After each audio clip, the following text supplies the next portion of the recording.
News Channel 5 Network. This is Sportsline.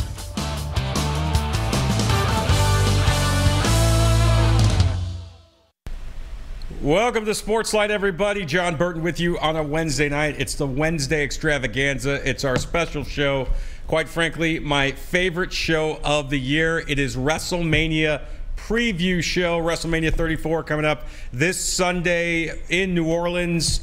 And we've got a lot to talk about in this next hour. Coming up next segment, we will hear from the Hall of Famer, Hendersonville's own Jeff Jarrett, who will be inducted into the WWE Hall of Fame on Friday night in New Orleans. We'll get his thoughts on such a great achievement for him, one of the greatest sports entertainers of all time, so we will hear from him. Bottom of the hour, it's our annual visit with WWE insider and analyst Justin Labar. He knows the WWE about as well as anybody that's not working there. We're going to preview this WrestleMania card on Sunday and give you a sneak peek as to what to expect at WrestleMania, the annual showcase of the Immortals. Meantime, a lot going on elsewhere in the quote-unquote real sports world. As we speak, the Tennessee Titans are unveiling their new uniforms. If you have a picture, if you have something you could send me, we don't have access to the feed right now of what's going on downtown. They are downtown in front of FGL House unveiling the new uniforms. Tweet me a picture at NC5_Jon Burton. That is at NC5_Jon Burton. Would love to get a look and your thoughts at the new uniforms. Been a lot of excitement all day about that. Steve Lehman will have exclusive coverage of that for you tonight on the newscast. Sports coming up at 10:22 over on News Channel 5, so make sure you're checking that out as the Titans unveil their new uniforms. Predators getting ready for the playoffs, which start next week. Yeah, I know, they got screwed last night. Forsberg's tying goal in the final seconds was disallowed due to what was deemed goalie interference. It happens. You know, the Preds are still probably going to win the Central Division, probably are going to win the President's Trophy, so they're going to pretty much have home ice advantage throughout the NHL playoffs in the Western Conference, up to and including the Stanley Cup Final, if that all holds out. Although that was a tough 2 points or even 1 point not to get last night, I admit it, but time to move on. Also, the Masters coming up this week. Who you got? Love to get your Masters predictions. You can tweet them to me at NC5_Jon Burton. Our man, Taylor Prey, taking your calls. We're also talking WrestleMania. If you have a favorite WrestleMania moment or a match you'd like to predict, who's going to win? Will it be Roman Reigns? Will it be Brock Lesnar? Will it be Shinsuke Nakamura versus AJ Styles? Who comes out on top in that match? How about John Cena and The Undertaker? So a lot going on. Your phone calls are always welcome. Meantime, another huge event coming up this weekend. The Davis Cup returning to Nashville for the first time in 40 years. The United States team taking on Belgium all weekend long at the Curb Event Center on the Belmont campus. This morning, U.S. team captain Jim Courier addressed the media getting ready for the Davis Cup. Greg Sage from Belmont. Just your initial impressions of the university. We're loving it here. This building is a wonderful building, wonderful venue for both squads. Facilities just fantastic. It's a really great sized floor. You know, the footprint on the court's very large. Today's game is very physical. Players cover a lot of ground, so that's important. So it's a really nice sized court. There's not going to be a bad seat in the house either. All the fans are going to be close. So I think the energy levels will be really good. We're staying nearby, so the commute's really easy. Everything's tip-top. All right, great press conference. Thanks, everyone. Give you a lot to work with. Hey there, Jim.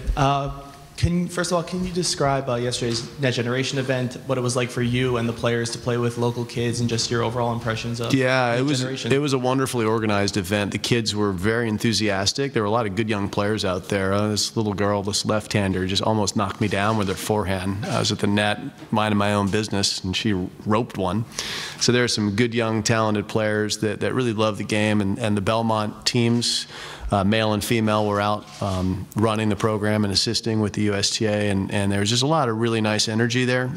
We had a really nice Q&A with the kids afterwards as well, and they were very engaged, very interested in what our players had to say about how they got involved in the sport, when they got involved in the sport. You know, really pertinent questions for kids in that young age demographic. So it was a nice little diversion for the team to get away from the practice courts and the intensity there, and have some fun with the local kids.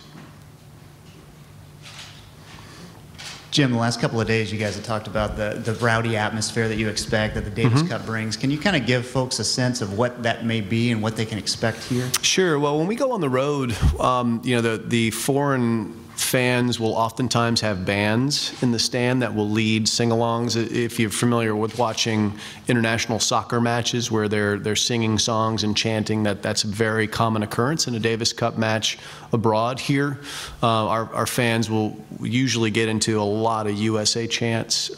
Sometimes we'll have a group in our section that has some songs that they'll sing as well and get people going.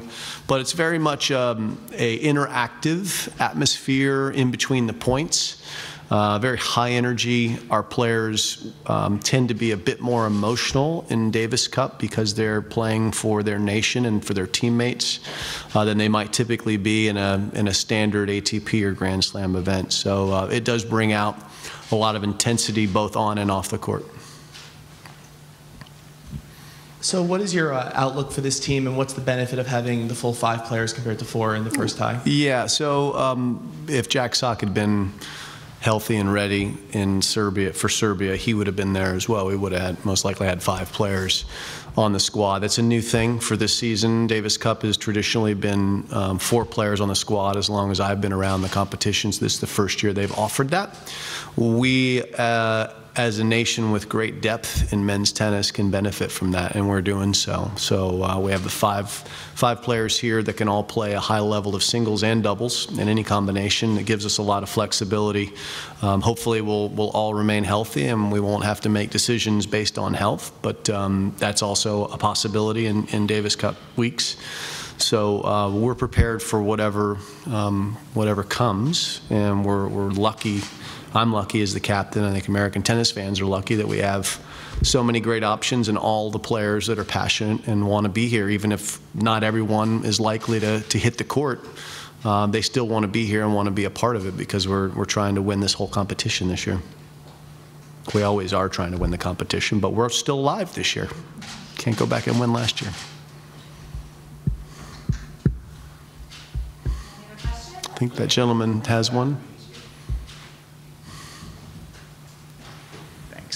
Just as a competitor, how important is this for you guys to get back on top of the Davis Cup, since it's been a while since you guys have won the whole thing? Well, it's important for this group of players because they haven't tasted that sweet fruit. You know, they've been playing Davis Cup now. All these players are experienced, but they're not part of that last generation with the Bryan brothers and Andy Roddick and James Blake and Marty Fish and Robbie Ginepri, who's our coach this year, that were part of the last winning U.S. team. And it would be really special if this squad gets a chance to test themselves in the fire of a final of Davis Cup, because it's very special. It's very different. I was watching video, just scouting last night, watching the Belgians play the final last year in France, and it's remarkable, the energy that a final brings and that the fans and the players bring. And I'd love for our team to get a chance to feel that.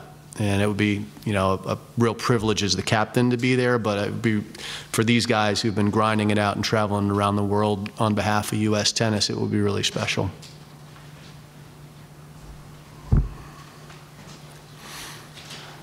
Jim, just curious, for those of us who may not be familiar, just a scouting report, I guess, of this Belgian team you'll be facing. Yeah, sure. So Ruben Bimmelmans is our #1 singles player on this squad. As some of you may know, they have a couple of players that played singles for them in the final last year. David Goffin, who's a top 10 player, or has been. I'm not sure where he's ranked today, but he's been injured. He's not here.